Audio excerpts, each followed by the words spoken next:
Le matin suivant, Evan m'a emmené dans la forêt de sapins après le petit déjeuner. Il m'a montré des trucs dont il se rappelait de son enfance. Son sentier préféré, qui était légèrement recouvert par la végétation, son endroit préféré près de la rivière et son ponton favori qui se trouvait près du lac. Le bord du lac était recouvert de poissons morts. Mais étrangement, aucune odeur de pourriture ne s'en dégageait. C'est vraiment dommage qu'ils soient morts. Quand j'étais jeune, l'eau du lac était pure. On venait y pêcher souvent. M'avait-il expliqué alors qu'on marchait. En continuant d'avancer, on était tombé sur les vieilles fondations d'un bâtiment qui n'avait finalement jamais été construit. Evan m'a expliqué que c'était censé être un chalet pour les visiteurs du lac dans les années 60, mais qui n'avait jamais été fini. Les vieilles fondations étaient recouvertes de mousse et ressemblaient à une version pathétique de Stonehenge, plus qu'autre chose. Il était environ midi. Alors on a décidé de retourner déjeuner chez ses parents. Alors qu'on marchait main dans la main à travers le bois, j'étais surprise de voir qu'il arrivait à se repérer uniquement d'après ses souvenirs d'enfance. J'ai remarqué que tous les sapins étaient marrons ou marron-vert. Leur tronc était assez large, même gonflé je dirais. C'était comme s'ils étaient remplis de quelque chose. Même la broussaille avait l'air mourante. En voyant mon regard intrigué, Evan m'a dit que lors des étés derniers, il y avait eu des sécheresses. Je n'arrivais pas à comprendre comment la forêt pouvait être aussi sèche, alors que la rivière et le lac semblaient être à un niveau d'eau normal. Pendant le déjeuner, Robert a lancé le sujet de la cryptozoologie et à mon intérêt envers ce qu'il disait être des fées dans la forêt. Vous devriez parler à Daniel Monroe. C'est un détective et il n'habite pas très loin. Il est aussi le dernier descendant d'une tribu qui habitait là auparavant. C'est une espèce d'historien amateur qui connaît plein d'histoires à propos des fées qui vivent dans la forêt. Je peux l'appeler et lui dire que vous allez passer. Robert m'a donné son adresse et avec le soutien d'Evan, j'ai décidé d'aller lui rendre une petite visite seule, car Evan et sa mère voulaient aller faire une course en ville après. J'ai frappé à la porte de Daniel sans être sûre qu'il soit réellement chez lui. J'ai entendu la porte se déverrouiller et s'ouvrir lentement pour révéler un homme âgé au visage dur. « Est-ce que c'est vous, Daniel ?»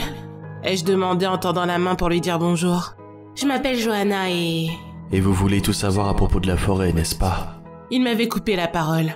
Robert m'a appelé et m'a tout raconté. Entrez s'il vous plaît. Il ne me reste que quelques heures avant de devoir partir au travail. Je suis rentrée dans la maison. Elle était grande et remplie d'animaux et de poissons empaillés, et aussi de plusieurs artefacts qui semblaient venir des tribus natives amérindiennes. Il m'a emmenée jusqu'au salon et m'a fait signe de m'asseoir. Il y avait énormément d'étagères et de placards sur les murs. Il n'y avait pas de télé, et une épaisse couche de poussière se trouvait au-dessus de toutes les surfaces plates. « Alors, qu'est-ce que vous voulez que je vous dise ?» a dit Daniel en s'asseyant lentement sur la chaise en face de moi.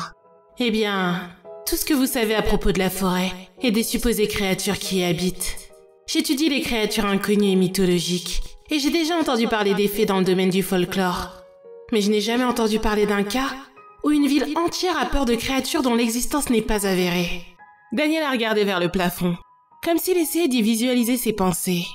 Ma tribu, ou plutôt mes ancêtres, ont été les premiers à s'installer dans cette zone. Selon l'histoire, on était une grande et fière tribu qui s'étendait à travers tout l'Alberta, bien avant que l'homme blanc n'arrive. Après une série d'hivers et de batailles avec d'autres tribus, on a perdu beaucoup des nôtres, et on a été repoussés par nos ennemis, hors de nos premières terres. On a alors erré jusqu'à trouver cet endroit. Abattus par le froid, affamés et désespérés, on était soulagés de trouver un endroit où l'on pouvait chasser, boire de l'eau fraîche et être protégé par les montagnes environnantes. J'ai regardé avec intérêt, alors qu'il prenait une petite pause pour rassembler ses pensées. L'histoire raconte que lorsque l'on a trouvé ces terres, il nous a été interdit d'entrer dans la forêt par des étranges créatures qui y vivaient. Ma tribu les appelait les marcheurs de la forêt, mais les gens les appellent les fées maintenant. Ils disaient qu'ils étaient les gardiens de la forêt de sapins. Le chef de la tribu, voyant que son peuple mourait de faim et n'avait nulle part d'autre où aller, a fait un pacte avec les marcheurs de la forêt. On avait le droit de chasser, de pêcher, d'y vivre, et il voulait bien nous protéger, à la seule condition qu'à chaque cycle lunaire, on accepte de leur donner l'un des nôtres. Attendez, vous voulez dire sacrifier?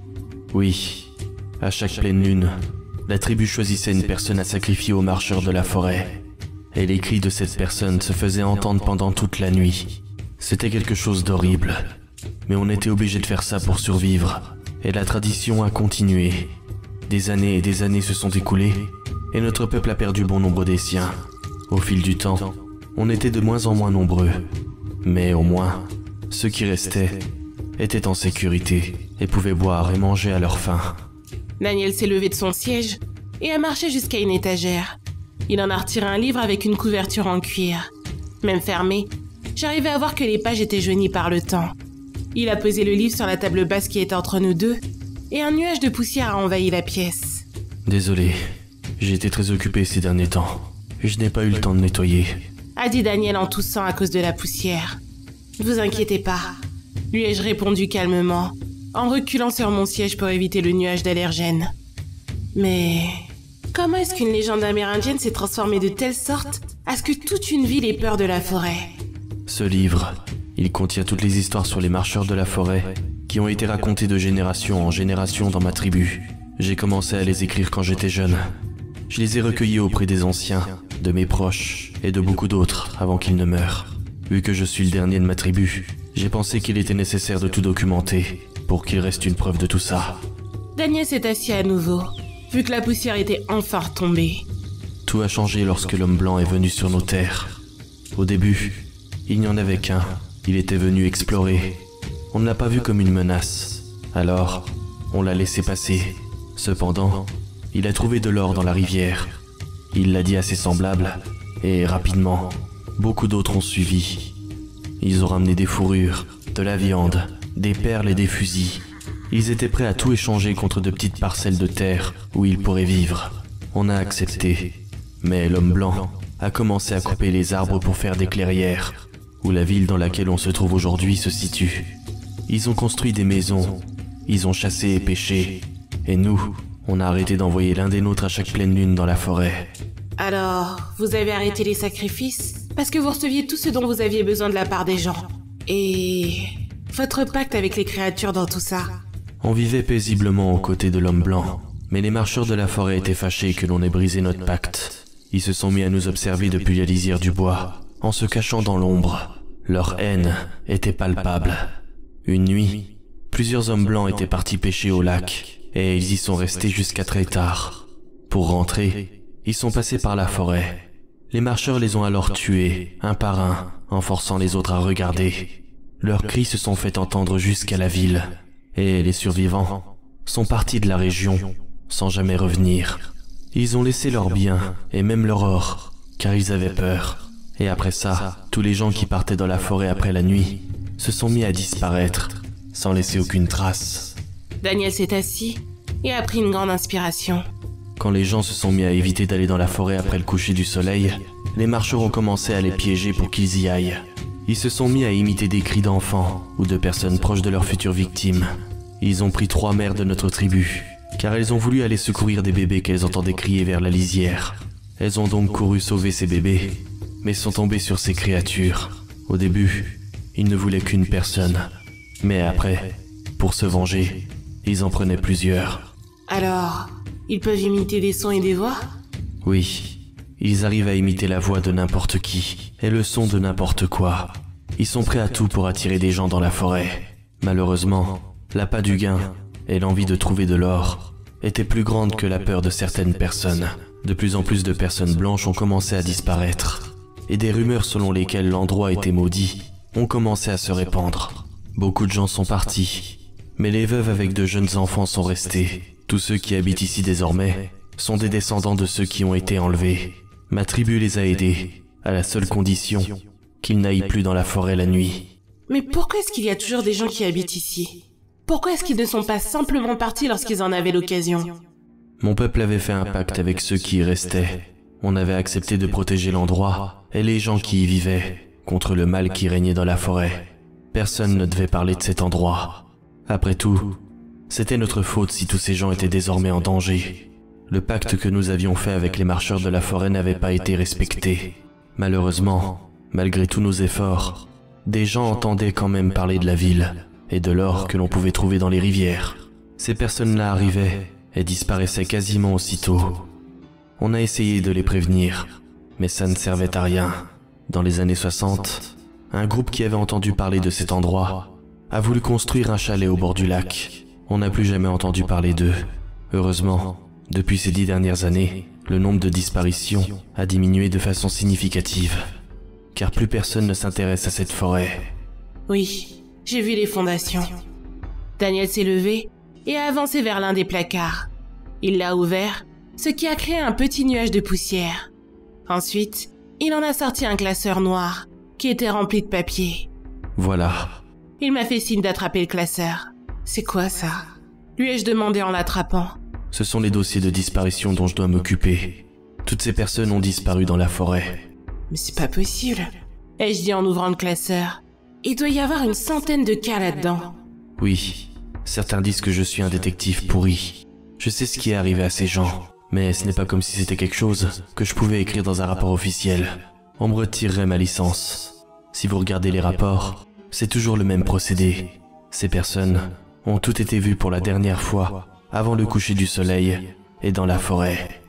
C'est ici que j'ai terminé ma conversation avec Daniel, car il se préparait à partir au travail.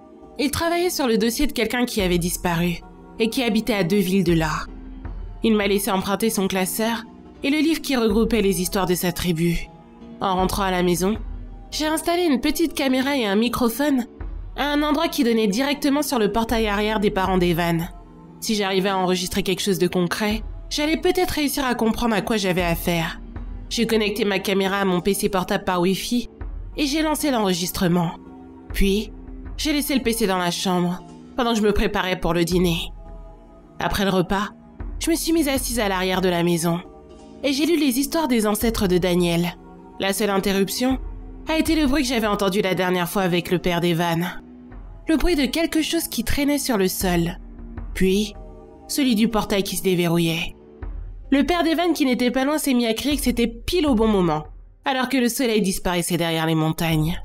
À ce moment-là, j'avais complètement oublié que ma caméra était en train d'enregistrer.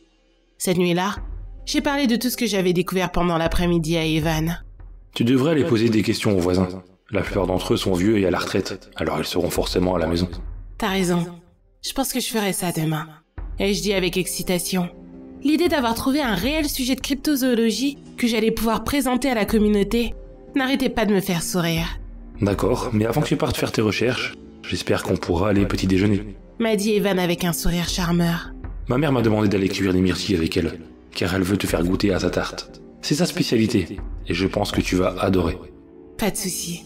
J'allais éteindre la lumière lorsque j'ai réalisé avec mon PC portable que ma caméra était toujours en train de filmer. Evan, on n'a qu'à essayer de voir si ma caméra a réussi à capturer ceux qui ouvrent le portail de tes parents chaque soir. Evan s'est approché de moi alors que je faisais glisser mes doigts sur le touchpad. L'image de la caméra est apparue et on aurait dit que l'objectif était tourné vers une fenêtre plutôt que vers un portail. Mais c'est la fenêtre de notre chambre ? A dit Evan calmement. Je me suis levée et j'ai marché vers la fenêtre. J'arrivais à voir le voyant de la caméra clignoter dans ma direction. Quelque chose l'avait retourné.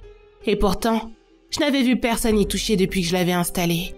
Je suis retournée sur mon PC portable et j'ai commencé à reculer l'enregistrement. À 20h57, la caméra a commencé à bouger violemment, puis est tombée sur le sol juste au moment où l'on entendait quelque chose se rapprocher du portail. Evan et moi, on a entendu le loquet du portail se déverrouiller, puis enfin s'ouvrir. Peu importe qui ou quoi avait fait ça, il avait réussi à ne pas être filmé par la caméra. T'as entendu ça ? Quoi ? J'ai mis le son au maximum et je suis retournée en arrière sur la vidéo.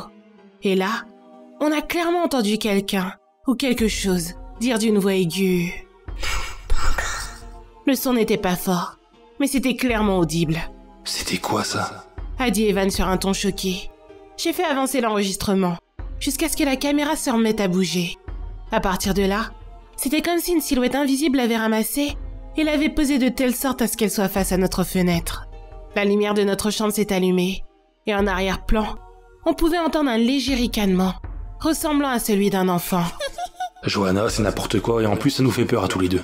Éteins la lumière s'il te plaît et viens te coucher. Il a ensuite attendu que je revienne dans ses bras, nous a recouverts de la couette et il s'est endormi. Moi, ça m'a mis beaucoup plus de temps, car je n'arrêtais pas de penser à toutes les découvertes qu'il me restait à faire dans cette ville.